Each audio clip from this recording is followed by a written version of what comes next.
direi che sono terza, la maglietta oggi un volo di terza. Esatto. Possiamo sapere Come? Vittoria. Vittoria si chiama. mia sorella si chiama Vittoria. Davvero? Sì.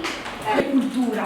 Cultura vuol dire quando venite a vedere il Palazzo Roverella, che venite a vedere una mostra, oppure quando andate a fare dei laboratori. È un braccio destro del nostro sindaco e adesso vi racconta che cosa fa. Tutte queste realtà che voi avete visto, perché in questi anni avete fatto delle uscite scolastiche, quindi Sì, delle siamo andati a molti spazi, vi ricordate a leggere i libri? Quindi tutto quello che ha a che fare con la lettura, con le mostre, con i laboratori.